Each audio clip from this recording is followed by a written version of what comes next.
Doutora Ernestina, enquanto advogada e conhecedora do sistema jurídico angolano, como é exercer a advocacia num contexto em que a democracia ainda enfrenta fragilidades institucionais e a independência das instituições nem sempre é assegurada?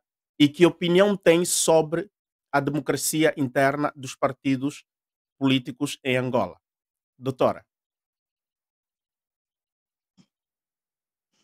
Muito obrigada, boa noite a todos, boa noite aos internautas.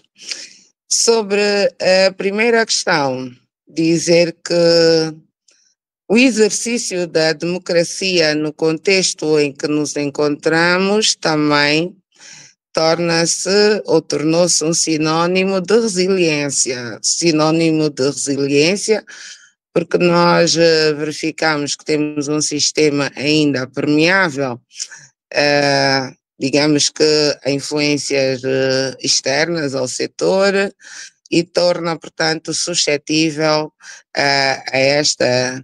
a decisões que possam prejudicar ou possam agradar uns ou outros. Para além da questão da permeabilidade, temos a questão da morosidade do processual, temos a questão da falta de equipamentos, falta de meios de trabalho para os oficiais de justiça e juízes. Isto resulta num grande problema, num grande constrangimento e provavelmente até a manutenção de um sistema que mesmo a nível da região já não se usa, que é o sistema de notificações. Imagina numa cidade, por exemplo, como Luanda, com o constrangimento todo que existe, um oficial ter que se deslocar do tribunal para notificar advogados ou as partes é sempre um problema e as casas não têm número, não têm endereço, ou ainda assim notificar o advogado no seu domicílio profissional acaba sendo um exercício penoso, porque atualmente já quase não existem sistemas em que tem que se entregar os processos físicos, tem que se consultar a nível local, tudo é feito de forma digital. De forma digital, que se entregam as notificações, que se consultam os processos, que se consultam os despachos dos juízes. Mas nós ainda estamos no ranking também a esse nível, estamos muito abaixo. Temos o problema, então, dos consumíveis.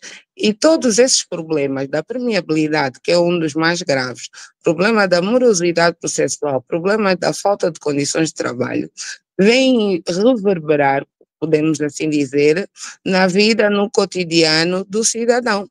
Porque o cidadão perde a segurança, a certeza, a confiança no sistema de justiça, deixa de haver a tutela jurisdicional efetiva conforme previsto na Constituição, porque, afinal de contas, a realização da justiça é um monopólio do Estado. O Estado é que deve levar a justiça às pessoas. E quando isso não acontece, como diria o professor António Varela, começa a criar tensões sociais e há uma tendência, começa a haver uma tendência de realização de justiça privada.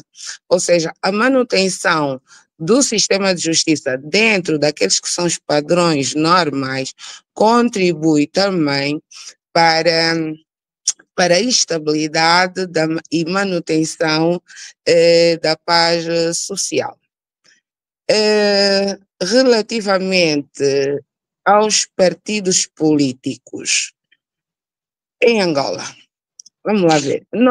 Eu pessoalmente, e não só em Angola, a nível mesmo até internacional, noto que, apesar de haverem partidos mais abertos a discussões, mais inclusivos, noto que há uma tendência de qualquer modo, descentralizar ou pessoalizar o poder dentro do partido numa figura que torna-se então a figura carismática daquele partido que está habilitado, que está em melhores condições de concorrer à liderança. Isso falando mesmo quando ainda existe possibilidade de apresentarem-se outras candidaturas dentro do partido. Na minha opinião, os partidos, de forma geral, deviam insistir em criar mais valências dentro dos quadros do mesmo partido, para que possam então estar todos ou ter uma diversidade de concorrentes para um determinado cargo. Vemos que há uma limitação nas concorrências, quando não é que existe alguma pressão para não se apresentarem candidaturas, e quando existe, os concorrentes carismáticos são muito tímidos, não há investimento partidário, porque os partidos políticos também acabam sendo escolas para formar pessoal, formar líderes para concorrer a um determinado cargo.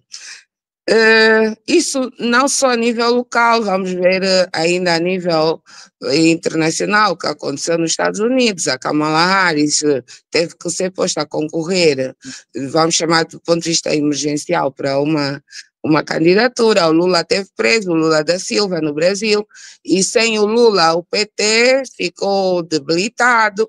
Então, de forma geral, dentro dos partidos deve-se potencializar os quadros, devem-se potencializar quadros para estarem habilitados a concorrerem aos cargos. Eu penso que também, a nível dos partidos, nos está a faltar isso, mesmo naqueles em que se admitem candidaturas múltiplas.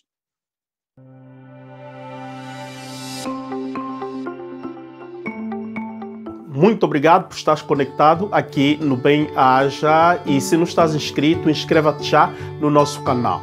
Coloca também o teu like e partilha este vídeo para que muitos possam ter acesso aos conteúdos que nós publicamos. Olha, aciona aí o sino das notificações para que toda vez que publicarmos sejas sempre atualizado, todas as notícias, todos os conteúdos, todas as dicas que nós publicamos estejas na página do dia. Somos uma família. Aqui falamos dos assuntos nossos. Bem-aja um Chico Coração.